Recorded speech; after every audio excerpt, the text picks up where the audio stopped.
पैदा हुआ वकील तो शैतान ने कहा, लो आज हम भी साहिबे औलाद हो गए। क्या खूब किसी शायर ने कहा है। और सचमुच अफ़गानिस्तान के सूरत हाल पर आज यही शायरी मेरे मनो मस्तिष्क में छा रही थी और मेरी ज़ुबान से ये निकली। सचमुच में जो शैतान पैदा हुआ है वो साहिबे औलाद हो गया, और आज वो जो कुछ भी कह रहा है वो पूरी दुनिया करने को मजबूर सी दिख रही है। हम इसमें कोई ऐसी बात नहीं कह रहे हैं कि तालिबान को इतना अछूत बना दिया जाए कि वो अपने बदमाशियों से आगे की बदमाशी करे, क्योंकि किसी को सुधारने का तरीका होता है। जो वैश्विक समाज तालिबान को आज एक राजनीतिक पार्टी के रूप में मान्यता देने की कोशिश कर रहा है, उसके उदारवादी चेहरे और छवि को दिखाने की कोशिश कर रहा है, वही तालिबान आज साहिबे औलाद अगर बना दिया गया है तो दुनिया के सामने एक बड़ी चुनौती है, एक बड़ा सवाल है।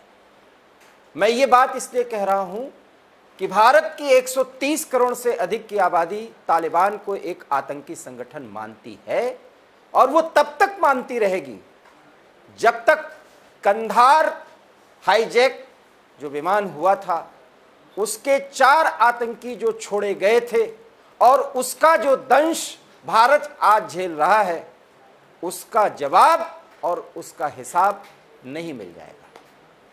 बड़ा सवाल यही है कि तालिबान से बात करिए, लेकिन उस तालिबान से जो तालिबान 31 अगस्त के बाद से आज़ादी का जो जश्न मना रहा है, उस पर आसमान में उड़ते हेलीकॉप्टर से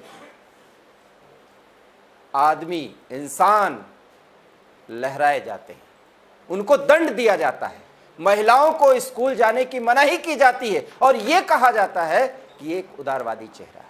और उसी उदारवादी चेहरे के साथ दोहा में भारत के राजदूत से भी बात हो गई है। जी हां, कतर में भारत के राजदूत दीपक मित्तल और तालिबान के राजनीतिक कार्यालय के प्रमुख मोहम्मद अब्बास स्टेनकज़ई के बीच मुलाकात हो गई है, और इस पर विपक्ष ने निशाना भी साधा है कि पहले तालिबान के खिलाफ जहर उगला और अब बातचीत। हम ये सवाल नहीं कह रहे हैं, हम ये कह रहे हैं कि बातचीत राजनयिक स्तर पर होनी चाहिए, लेकिन बातचीत एक इवेंट बन जाए, एक पॉलिटिकल इवेंट बन जाए, इसका विरोध होता रहेगा तब तक जब तक वो आतंकी संगठन भारत और पाकिस्तान को एक ही तराजू पर तौलने की गलती करता है। लेकिन ये राजनयिक मामलों का तकाजा है कि हर एक विशेषज्ञ यही कहेगा कि बातचीत होनी चाहिए, क्योंकि संवाद के रास्ते ही आगे के रास्ते सुगम होते हैं। क्या इस संवाद के कोई मायने हैं? और अगर हैं तो वो तालिबानी चेहरा जो हमारे सामने इस समय भारत के साथ आगे बढ़ता हुआ दिख रहा है, आखिर में उसके पीछे का राज क्या है, और तालिबान अपने इस कटु चालाकी से हमसे हासिल क्या करना चाहता है। इन तमाम मुद्दों पर आज हम विदेश मामलों के जानकार मोहम्मद आलम से बात करेंगे और उनसे जानना चाहेंगे कि वास्तव में दोहा में जो बातचीत हुई है भारतीय राजदूत और स्टेनकज़ई जो तालिबान राजनीतिक कार्यालय के प्रमुख हैं, उस संवाद के मायने क्या है। बहुत बहुत स्वागत मोहम्मद आलम साहब, महमूद आलम साहब, सॉरी सर, आप माफ करिएगा, महमूद आलम साहब। जो ये मुलाकात हुई है, किस नजरिए से आप देखते हैं?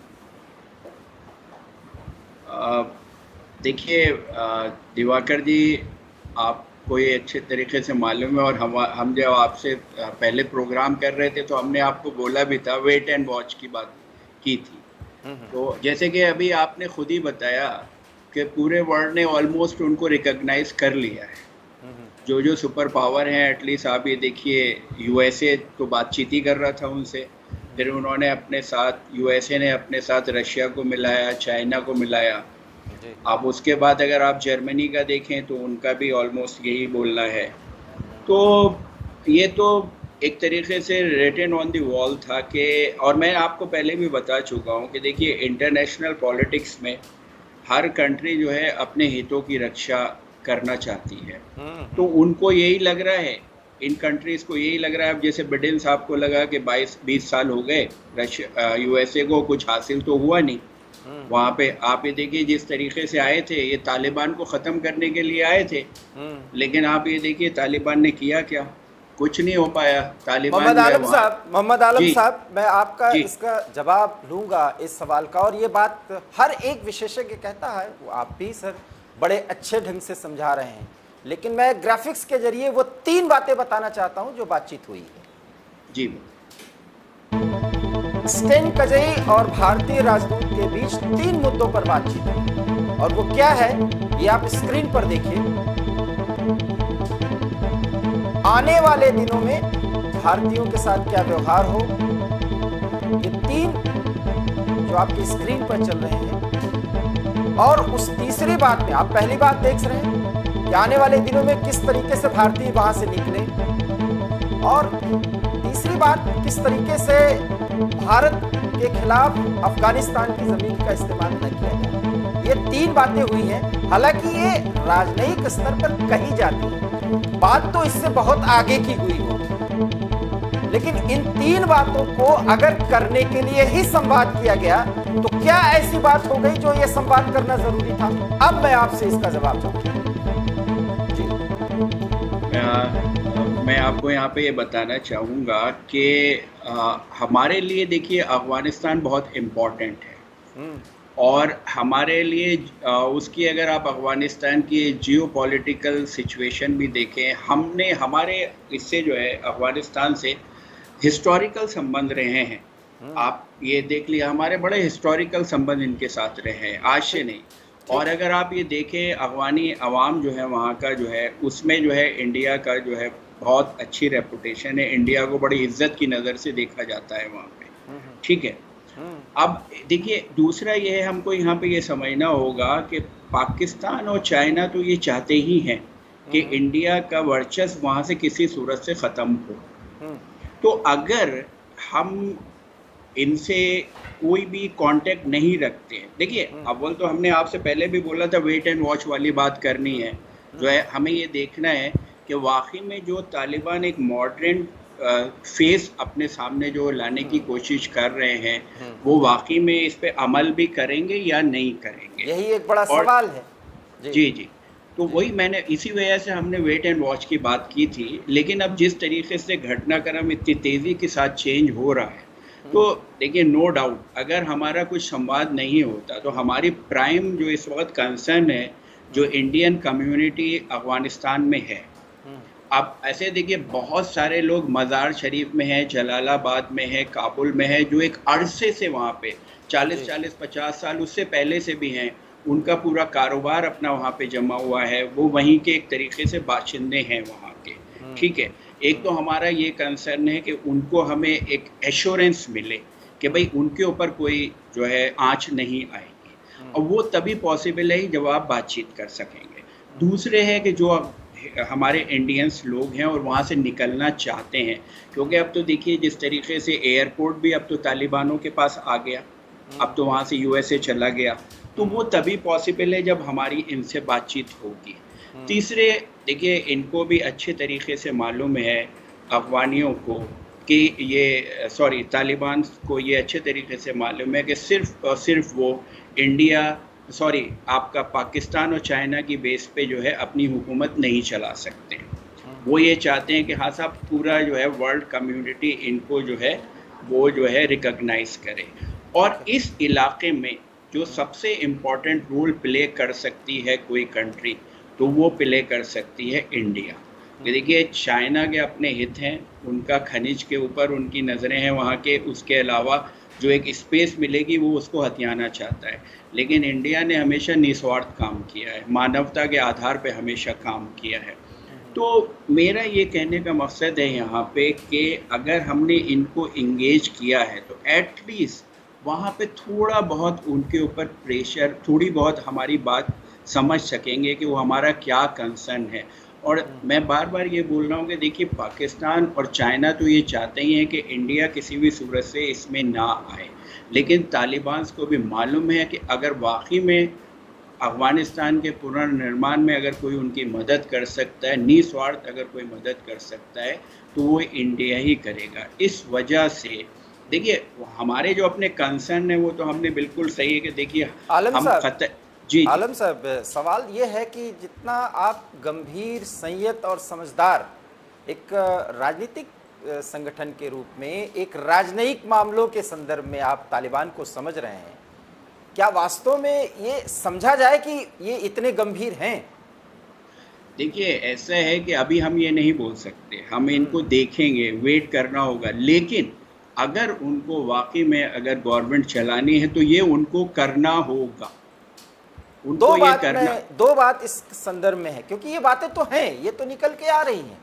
ये दो बातें, अगर ये चाहते हैं कि अफगानिस्तान में सत्ता में रहें या लोगों के प्रिय बन सकें, और ये इसका संबंध हर देश से है और विशेष करके भारत से, इसलिए मैं ये सवाल कर रहा हूं, तो वहां पर एक मिलीजुली सरकार बने, ये तो आप भी मानेंगे, जो सहमति की सरकार हो, जो अफगानियों के लिए सरकार हो। वो प्रयास तो ये करते नहीं दिख रहे। दूसरी बात, जिस शरिया कानून और जिस इस्लामिक पैटर्न को ये पूरी तरीके से लागू करने पर आमादा है, उस पर भी एक सॉफ्ट कॉर्नर रखें।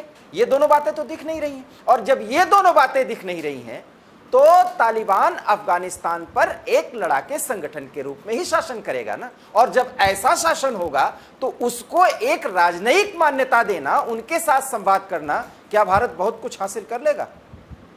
देखिए दिवाकर साहब, यहाँ पे मैं ये बोलना चाहूँगा, जो आपके कंसर्न है वो बिल्कुल ठीक है, जो इनका आप पास्ट अगर देखें इनका। लेकिन आप दिवाकर साहब मुझे ये बताइए, इस वक्त जब पूरे वर्ल्ड में एक तरीके से देखिए, कल यूएन सिक्योरिटी काउंसिल में भी जो है उनको एक तरीके से मान्यता दे दी गई कि साहब जो है तालिबान जो है मेन स्टेक होल्डर हैं वहाँ पे अफगानिस्तान में, ठीक है। यूएनएससी ने भी दे दी ऑलमोस्ट उनको। तो अब बड़ी बड़ी पावर्स जो हैं सब जो हैं उनको एक तरीके से बातचीत भी कर रही हैं और मान भी रही हैं। तो और जो हमारे अपने स्ट्रेटेजिक इंटरेस्ट हैं, तो विक्रम साहब इसके अलावा आप मुझे बताइए हमारे पास विकल्प क्या बचता है? एक सवाल फिर बहुत तल्ख है सर, और रियली मैं आपसे ही जानना चाहता हूं। चर्चा तो मैं बहुत से कर रहा हूं और इस पर मैं विश्लेषण भी देता रहता हूं समय समय पर एवी स्टार के माध्यम से। आखिर में इजराइल भी एक ताकत है, इजराइल ने ऐसी कोई कोशिश नहीं की।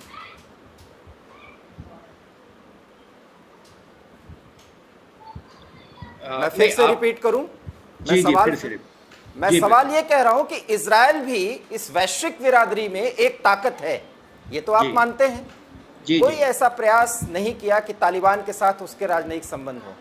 एक भी ऐसा मुद्दा बताइए, एक भी ऐसी जगह पर बताइए कि इजराइल ने भी कोशिश की हो कि तालिबान को वैश्विक बिरादरी में शामिल किया जाए या उनके साथ वर्तमान स्थितियों में संबंध कायम किया जाए।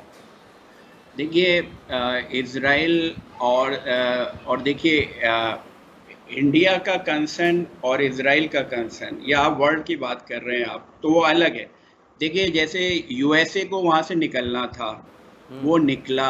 अब उसे जो है रशिया के अपने इंटरेस्ट हैं, चाइना के अपने इंटरेस्ट हैं, पाकिस्तान का अपना इंटरेस्ट है, हमारे अपने आलम सर, क्योंकि मेरे सवाल सर आज ज़्यादा होंगे और सचमुच में मैं आपसे ही जानना चाहूँगा, क्योंकि आप दिल्ली विश्वविद्यालय में प्राध्यापक भी हैं और तमाम मीडिया चैनल्स पर आप खुलकर बोलते हैं सर। लेकिन मेरे सवाल आज आपके उत्तर के पहले ही हो जा रहे हैं, क्योंकि बहुत सवाल है।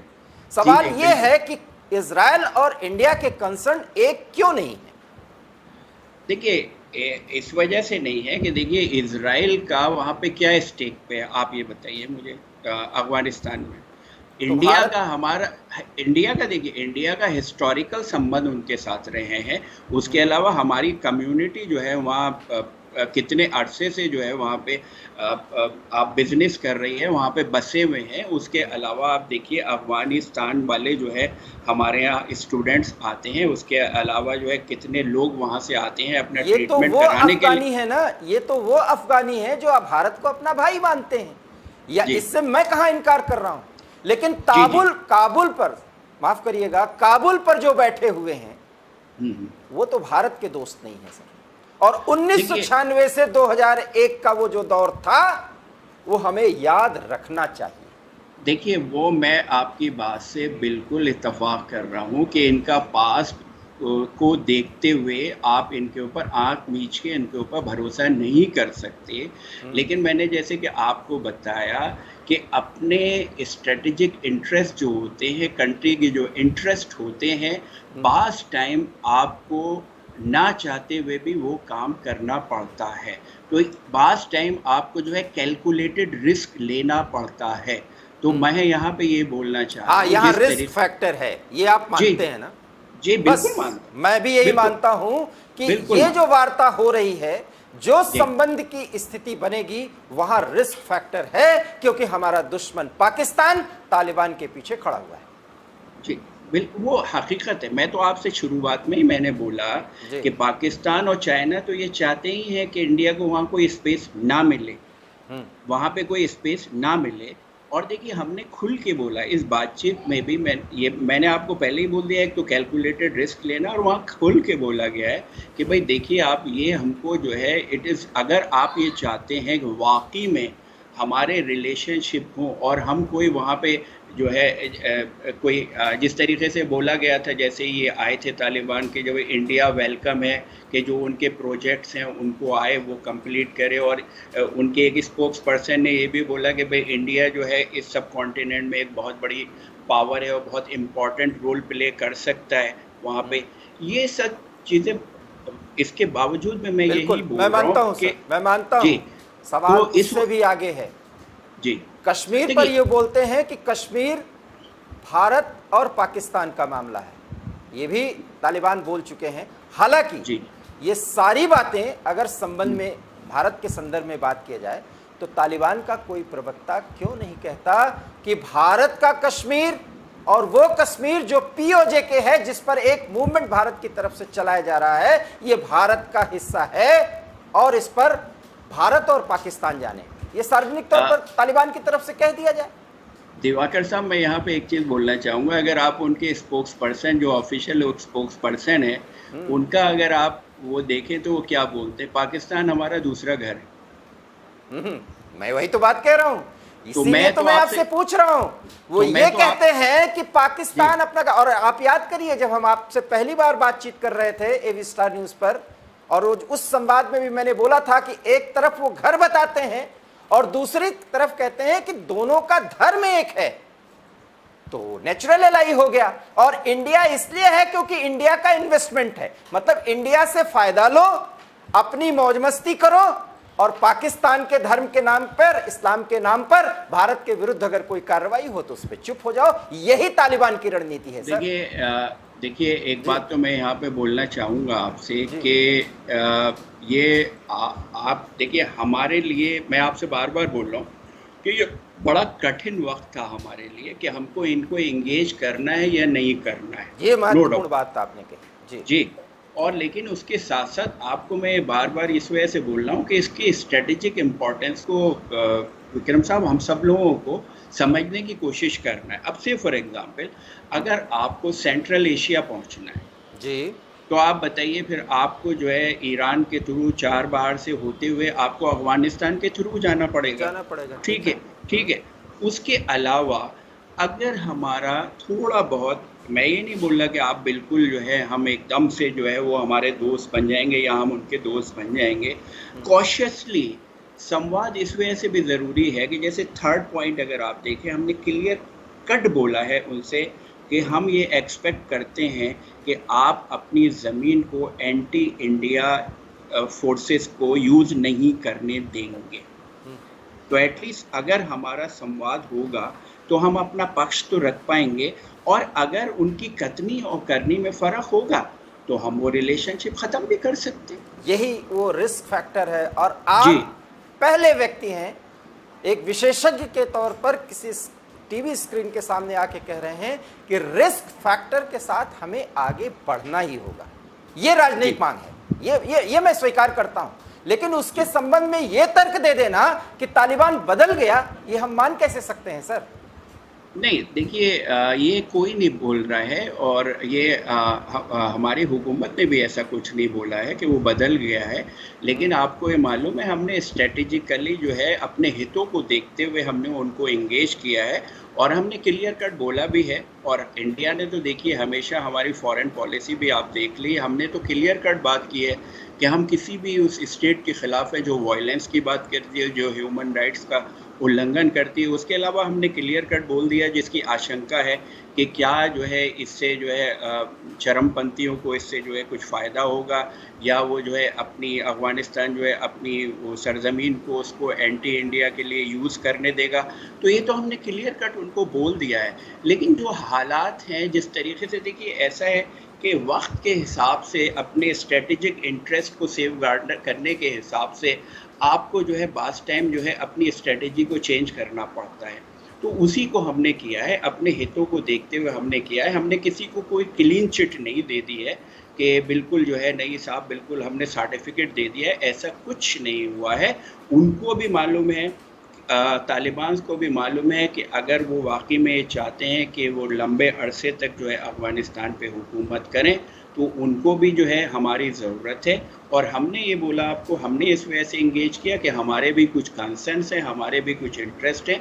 पर्टिकुलरली सबसे पहले तो यही है कि जो हमारी कम्युनिटी जो है वहाँ पे जो है उसको हम ये चाहते हैं सेफगार्ड हो, उनके ऊपर कोई आँच ना पहुँचे। दूसरे लोग जो इंडिया आना चाह रहे हैं वो लोग वहाँ से आ सकें। तीसरे ये है कि हमारा कंसर्न कि भाई अफ़गानिस्तान जो है अपनी सरज़मीन को एंटी इंडिया फोर्सेस के लिए यूज़ ना होने दें। ये बात की गई है। इसमें ऐसा कुछ नहीं है कि किसी को क्लीन चिट दे दी गई है या किसी को जो है कुछ कर दिया गया, ऐसा कुछ नहीं है नहीं, मेरे ये तो मैं भी मान रहा हूं सर कि क्लीन चिट दे ही नहीं सकती, क्योंकि ये भारत का जनमत है। भारत के जनमत के आगे कोई सरकार, कोई विपक्ष कुछ भी नहीं है। और जनमत ये कहता है कि जिस आतंकवाद से इस देश का 130 करोड़ से अधिक आवाम पूरी तरह से त्रस्त है, परेशान है, उसकी इतनी धनराशि उस छद्म युद्ध में खत्म होती है जो कश्मीर के नाम पर, जो धर्म के नाम पर लड़ी जा रही है। भारत का जनमत तालिबान के साथ उस स्थिति में नहीं होगा जब तक तालिबान और पाकिस्तान का गठजोड़ सामने दिखता रहेगा। ये तो सवाल है ना सर। देखिए विक्रम जी, देखिए ये सबको मालूम है और अच्छे तरीके से मालूम है कि हमारी आर्म्ड फोर्सेस जो हैं उनमें इतनी हुब्बुल वतनी है, उनमें अपने हम जो हैं अपनी सरहदों की हिफाजत करने के लिए सक्षम हैं। ठीक है, तो मैं तो आपसे ये बोल रहा हूँ कि ठीक है हमको कॉशियस रहने की ज़रूरत है, लेकिन उसके साथ साथ हमको जो है हर वो काम करना चाहिए जिसमें हमारे देश का हित है। और इसमें देखिए हमारे जो अपना मिनिस्ट्री ऑफ एक्सटर्नल अफेयर्स है उसमें बहुत तजर्बेकार लोग हैं, स्ट्रेटेजिस्ट हैं उसमें जो है हमारे, और एनालिस्ट हैं उसमें जो है हमारे, वो सब लोग, उनकी एक पैनी नज़र है इन सारे इश्यूज़ के ऊपर, और वो ये देख रहे हैं, उन्हें ये अच्छे तरीके से मालूम है कि क्या हमारे देश के लिए हित में है और क्या हमारे देश के हित में नहीं है। तो जो भी कदम उठाया जाएगा वो बहुत सोच समझ के ही उठाया जाएगा। सवाल सर बड़ा है। अगर चीन इतने ज़्यादा, आप कह सकते हैं, चॉकलेट्स फेंक रहा है, उधार देने का मामला या वहाँ के दोहन का मामला, जो संपत्तियाँ हैं, जो मिनरल्स हैं, सॉरी संपत्तियाँ मैंने बोल दिया, मिनरल्स हैं, तो उसका दोहन करेगा तो उसका फ़ायदा मिलेगा अफ़गानिस्तान के इस तथाकथित सरकार को। मैं तो अभी सरकार बोल नहीं सकता सर, और है भी नहीं। बड़ा सवाल तो है कि जब चाइना इतना सब कुछ दे रहा है तो भारत की ज़रूरत तालिबान को क्यों पड़ रही है? ये तो एक सवाल बनता है। देखिए इसी वजह से है कि देखिए चाइना क्या करता है, अगर आप देखें वो अपनी इकोनॉमी के बल पे, उसके पास जो रुपया पैसा है उसकी बल पे पहले देशों को लुभाता है और फिर वो अपने चंगल में फंसाता है। आप कोई भी देख लीजिए, नेपाल देख लीजिए, श्रीलंका देख लीजिए, मालदीव देख लीजिए, इवन बांग्लादेश पे भी वो करने की, और पाकिस्तान को तो पूरी तरीके से वो हथिया ही चुका है एक तरीके से, आप ये समझ लीजिए। तो इसी वजह से जो है मैं ये बोल रहा हूँ कि ये कि चाइना का पूरा वर्चस्व ना हो पाए, और हमने और जो इस वजह से जो है हमको भी एक कैलकुलेटेड रिस्क लेना पड़ रहा है और लिया गया है। उसकी मेन वजह यही है, मैं आपको बता रहा हूँ कि हमारे जो नागरिक हैं उनकी सुरक्षा हो सके, हमारे नागरिक निकल सकें। उसके अलावा अफ़गानिस्तान को जो है यहाँ पे एक तरीके से उसकी ज़मीन को जो है हमारे ख़िलाफ़ कोई यूज़ ना कर सके। उसके अलावा सेंट्रल एशिया में पहुँचने के लिए भी हमारे लिए अफ़गानिस्तान बहुत ज़रूरी है। और जिस तरीके से अमेरिका 2 कदम आगे और 1 कदम पीछे बढ़ता हुआ नज़र आ रहा है, अगर राजनयिक मामलों से, डिप्लोमैटिक मेथड से अगर देखें, तो अमेरिका वास्तव में ये स्ट्रैटेजिकली ऐसा कर रहा है या सचमुच में वो फंसा हुआ है?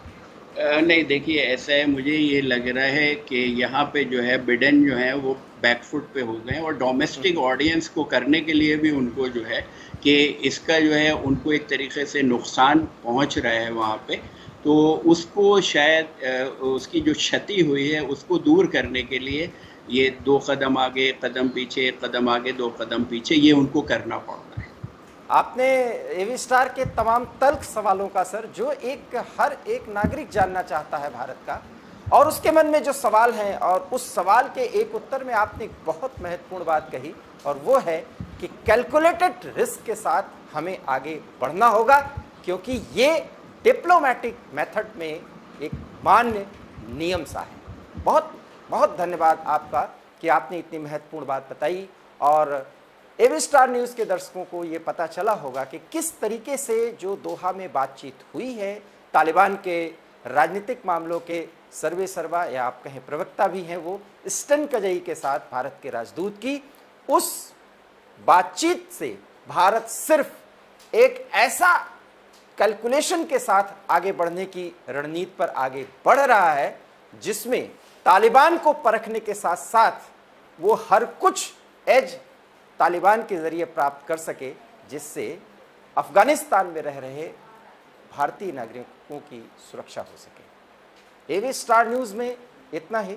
देश और दुनिया के तमाम बड़ी खबरों के लिए आप देखते रहिए एवी स्टार न्यूज़। नमस्कार।